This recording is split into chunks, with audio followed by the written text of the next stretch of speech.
Bismillahirrahmanirrahim. Assalamualaikum warahmatullahi wabarakatuh. Alhamdulillah wassalatu wassalamu ala Rasulillah wala haula wala quwata illa billah. Amma ba'du. Kaifa halukum? Bagaimana kabar kalian semuanya? Semoga kalian semua senantiasa berada dalam lindungan Allah Subhanahu wa taala. Mari kita berdoa sebelum belajar. Bismillahirrahmanirrahim. Allahumma ighfirli dhunubi waliwalidayya walil mu'minin. Allahumma inni as'aluka ilman nafi'a wa rizqan tayyiba wa amalan mutaqabbala. Anak-anakku yang soleh-solehah, siswa-siswi SD Islam Imam Syafi'i Sangatta kelas 4 khususnya, pelajaran kita hari ini yaitu Al-Quran dan hadis. Materinya tentang surat Al-Lail ayat 12 sampai 21. Karena pertemuan kita kali ini adalah pertemuan yang kedua. Adapun surat Al-Lail ayat 1 sampai 11 sudah kita sampaikan pada materi yang sebelumnya. Silakan dimurajaah lagi dengan mendengar, menyimak video yang Ustadz bagikan kemarin. Adapun hari ini kita akan belajar lanjutan dari surat Al-Lail yaitu ayat 12 sampai 21. Untuk itu anak-anak yang soleh-solehah silakan disiapkan terlebih dahulu bukunya dan dibuka ya. Dibuka buku Al-Quran hadisnya. Halamannya kalau ini masih salah ya, ayat 1 sampai 11 belum diganti. Nah, mohon maaf. Jadi ayat 12 sampai 21 yaitu halaman berapa anak-anakku? Iya, halaman 3 dan 4. Ya, silakan dibuka halaman 3 dan 4. Anak-anakku yang soleh-solehah,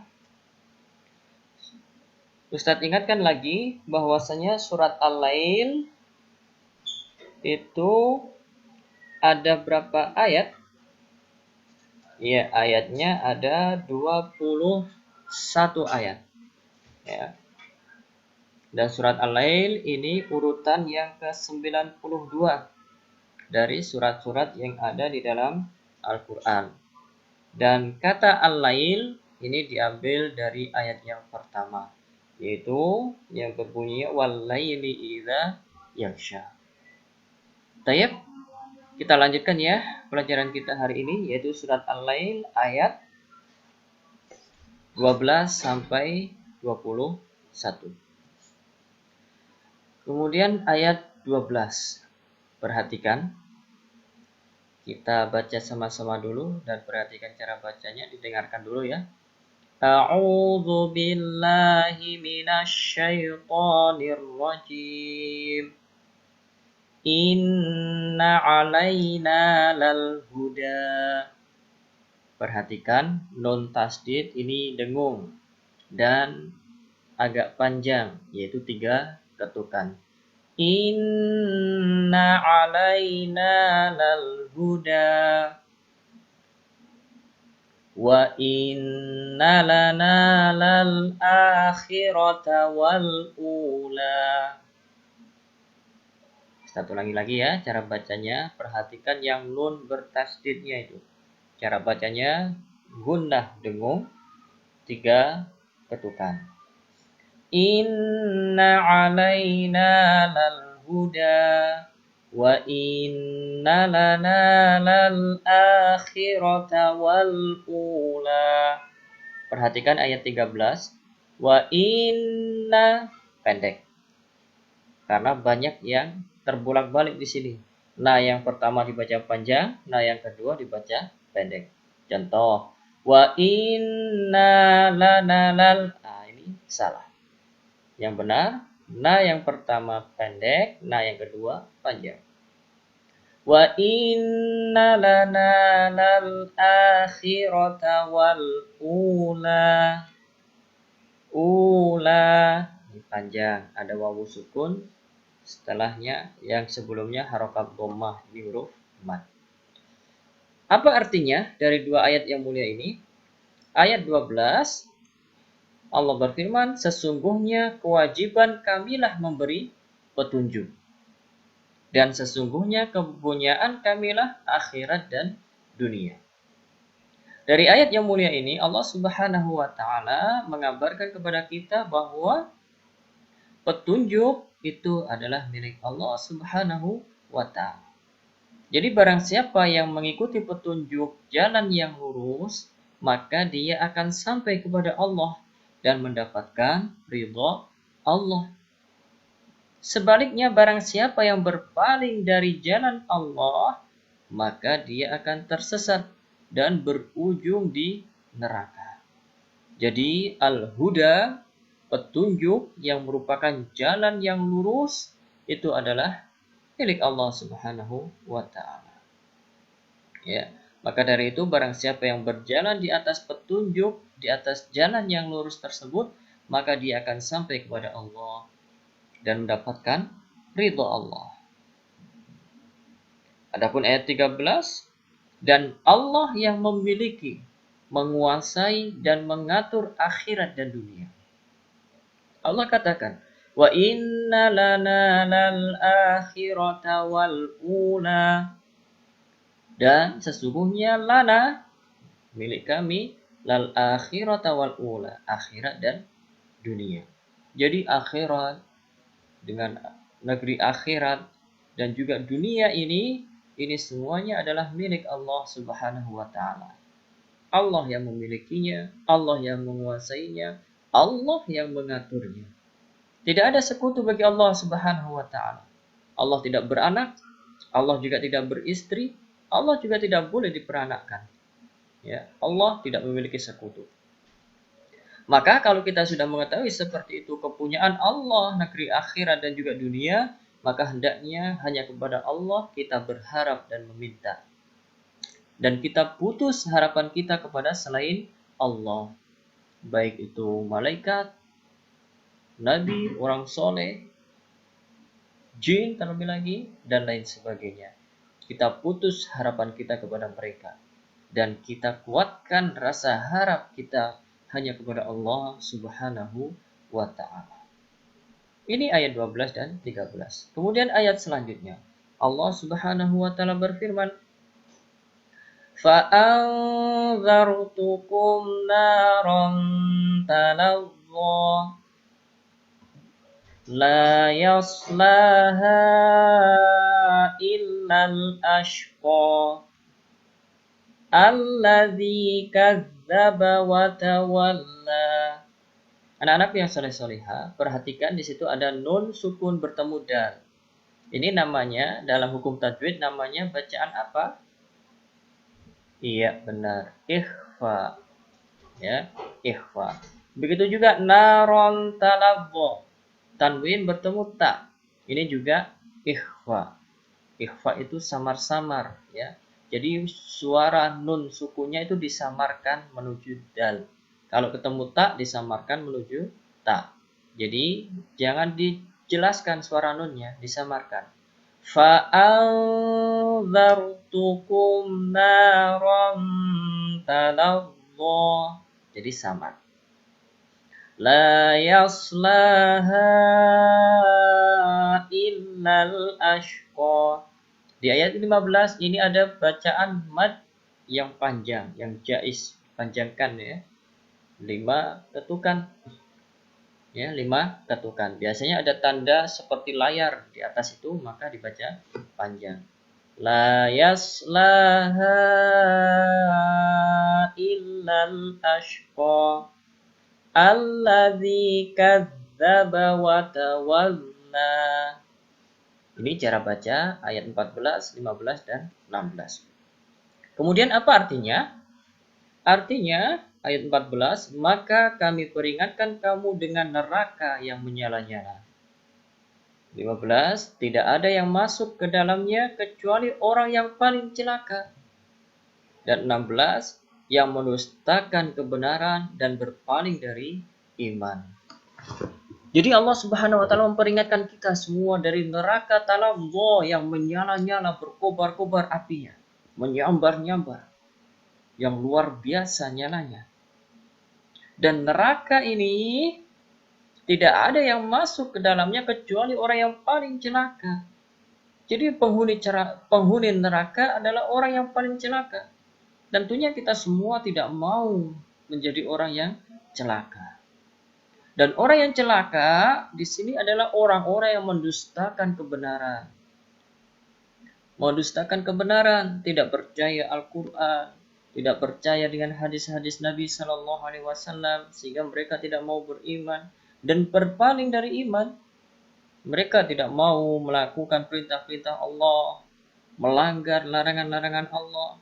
Orang-orang seperti inilah diancam oleh Allah Subhanahu wa taala dengan neraka talazza yang menyala-nyala. Jadi dari ayat yang mulia ini Allah Subhanahu wa taala mengancam orang-orang yang mendustakan kebenaran dan berpaling dari iman. Dan orang-orang yang mendustakan kebenaran, berpaling dari iman, mereka ini tidak mau menjalankan perintah-perintah Allah.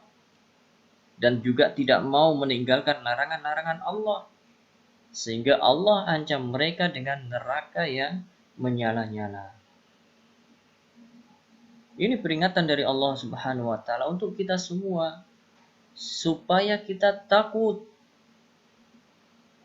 kepada Allah Subhanahu wa taala akan siksanya yang amat pedih, neraka yang berkobar-kobar.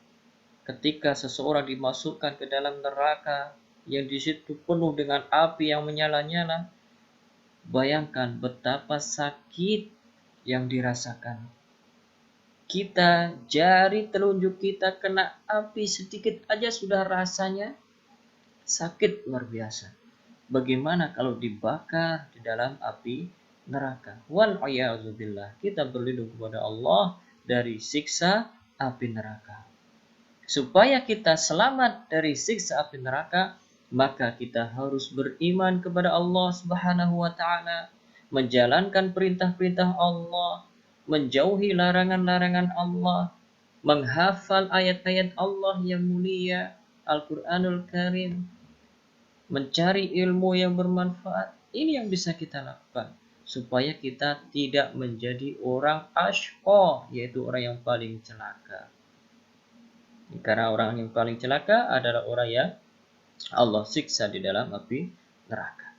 Kemudian ayat selanjutnya Allah Subhanahu wa taala berfirman, "Wa sayujannabuhal atqa alladzi malahu yatazakka wa ma li ahadin indahu min ni'matin tujza illa ibtigha'a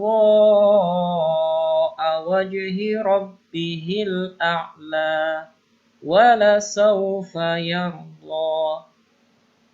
Itu cara bacanya. Anak-anak yang soleh-solehah, coba dari ayat 17 sampai 21 ini kira-kira ada berapa bacaan tajwid di sini? Iya, yang pertama bacaan gunnah, yaitu nun tasdid yang ada pada ayat 17. Wasayujannabuha. Nah, jadi ada dengung panjang. Wasayujannabuhal atqa alladzi yu'ti malahu yatazakka wa ma li ahadin. Nah, ini ada tanwin din kasrotain bertemu ain. Ini namanya bacaan apa di dalam tajwid? Bacaan izhar, jelas tanwinnya. Wa ma li ahadin indahu. Jadi tanwinnya izhar, nampak jelas. Min ni'matin tujza. Ini juga ada bacaan tajwid. Nun sukun bertemu nun. Ini namanya bacaan idgham fi gunnah. Jangan lupa. Sehingga dia dimasukkan ke nun dengan dengung. Min ni'matin tujza. Nah, ni'matin tujza. Perhatikan di sini juga ada bacaan tajwid. Nun ada tanwin, kasrotain bertemu tak. Bacaan apa tadi? Kalau kasrotain atau tanwin bertemu tak? Iya benar, bacaan ikhfa. Illa btigha'a wajhi rabbihil a'la wala sawfa yarda. Artinya, dan kelak akan dijauhkan orang yang paling takwa itu dari neraka. Allah Subhanahu wa taala akan menjauhkan orang-orang yang bertakwa kepada Allah dari neraka. Ya, dari neraka. Maka dari itu kita harus berusaha bagaimana kita menjadi orang yang paling bertakwa supaya dijauhkan dari neraka. Yang menafkahkan hartanya di jalan Allah untuk membersihkannya. Dan orang yang paling bertakwa di sini ternyata dia orang yang menafkahkan hartanya di jalan Allah, berinfak, membantu orang lain yang membutuhkan bantuan, membantu fakir miskin, membantu anak yatim, membantu janda-janda yang miskin, ya, untuk membersihkannya. Namun perhatikan, dalam membantu dia semata-mata karena Allah Subhanahu wa taala. Bukan karena supaya dipuji, bukan pula karena supaya disebut dermawan dan lain sebagainya, tapi di jalan Allah karena Allah, untuk membersihkan dosa-dosanya, supaya diampuni dosa-dosanya oleh Allah Subhanahu wa taala dengan menafkahkan hartanya di jalan Allah. Yang ke-19, padahal tidak ada seorang pun memberikan suatu nikmat kepadanya yang harus dibalasnya. Ini perhatikan. Dia menafkahkan hartanya di jalan Allah. Padahal tidak ada seorang pun yang memberikan suatu nikmat kepadanya yang harus dibalasnya. Kita ya, kebanyakan kita biasanya mau berbuat baik kepada orang lain kalau orang lain itu sudah berbuat baik kepada kita. Jadi bukan seperti itu ternyata orang yang paling bertakwa. Orang yang paling bertakwa dia menafkahkan hartanya di jalan Allah, membantu orang lain, ya, meskipun orang lain itu tidak membantunya. Dan dia dalam membantu tidak mengharap balasan darinya. Semata-mata dia mengharap pahala yang ada di sisi Allah Subhanahu wa taala. Itu di ayat 20. Illa batigha'a wajhi rabbil a'la. Tetapi dia memberikan itu semata-mata karena mencari keridhaan Tuhannya yang maha tinggi, yaitu Allah Subhanahu wa ta'ala. Dan kelak dia benar-benar mendapat kepuasan. Orang-orang yang seperti ini, kelak di akhirat dia benar-benar akan mendapatkan kepuasan. Dia akan mendapatkan pahala yang terbaik yang disediakan oleh Allah Subhanahu wa ta'ala untuk mereka. Yaitu apa? Surga.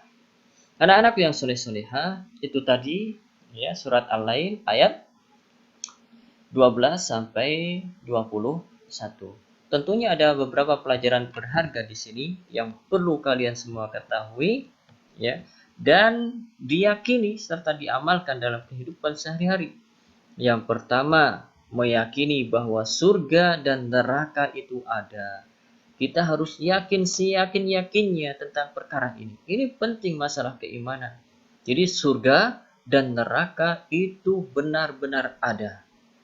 Surga disediakan untuk hamba Allah yang taat kepadanya, yang mau melakukan perintah-perintah Allah, mau meninggalkan larangan-larangan Allah. Kalau kita sebagai pelajar yang mau belajar, mau menghafal, semangat dalam menuntut ilmu, itu anak yang soleh dan solehah.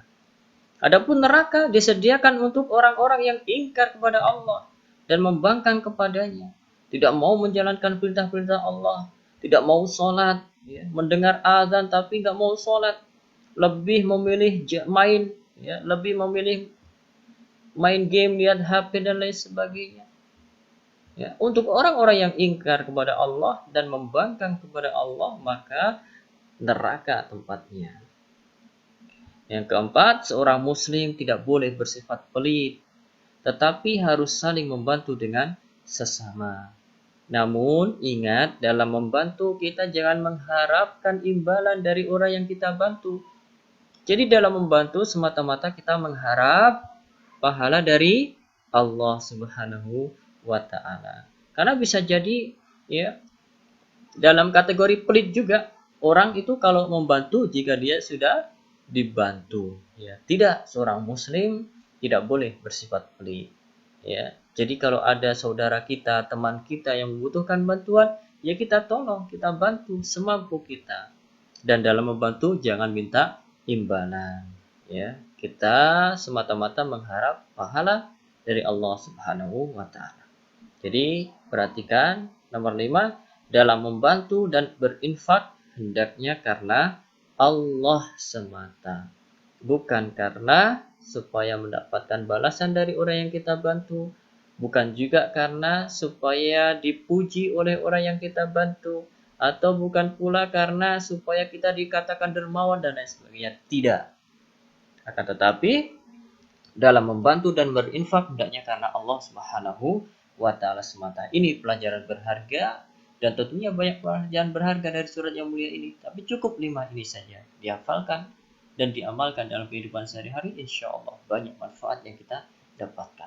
Anak-anak yang soleh-solihah, ya, untuk tugas hari ini, jadi yang pertama, setorkan surat Al-Lail dengan menghafal kalau yang sudah hafal, atau dengan membaca kalau belum hafal. Kepada siapa? Kepada umi dan abinya di rumah, ya, disetorkan kepada umi atau abinya di rumah. Kemudian ceritakan ke umi atau abi kalian 3 pelajaran penting dari surat Al-Lail, 3 saja. Tadi sudah Ustadz berikan 5, tapi ceritakan 3 saja. Kepada umi atau kepada abi kalian, ceritakan 3 pelajaran. Tapi cerita ini setelah kalian setor, ya, dengan membaca boleh atau dengan menghafal juga boleh. Kalau yang sudah hafal tentunya dengan menghafal. Kalau yang belum hafal dengan membaca. Kemudian yang ketiga, minta komentar, penilaian ke umi atau abi kalian. Ya, minta komentar dari uminya atau dari abinya, ya, dengan penilaian. Kemudian jangan lupa rekam komentar dari umi atau abi kalian dengan HP, ya. Jadi direkam. Mi, tolong berikan komentar dari surat Al-Lail yang sudah saya baca dan pelajaran yang sudah saya ceritakan. Nah, nanti direkam komentar dari umi atau abinya, ya. Setelah direkam, nanti kirimkan rekaman komentar umi atau abi kalian ke Ustadz melalui WA, ya, melalui WA yang sudah Ustadz berikan kepada kalian semua. Jadi ini tugas, ya, tugas kalian untuk hari ini, untuk pelajaran Al-Quran dan hadis. Mudah-mudahan apa yang disampaikan ini bisa dipahami dengan baik, sehingga kalian semua benar-benar mendapatkan ilmu yang bermanfaat. Dan ingat, ya, dalam mendengarkan video ini benar-benar didengarkan dengan baik dan jangan di-skip, dengarkan dari awal sampai akhir. Jangan cuma dituju ke tugasnya apa, tidak. Kenapa? Karena kita supaya mendapatkan ilmu yang bermanfaat. Ini dari Ustaz. Jazakumullahu khairan katsiran. Subhanakallahumma bihamdika asyhadu an la ilaha illa anta astaghfiruka wa atubu ilaik. Assalamualaikum warahmatullahi wabarakatuh.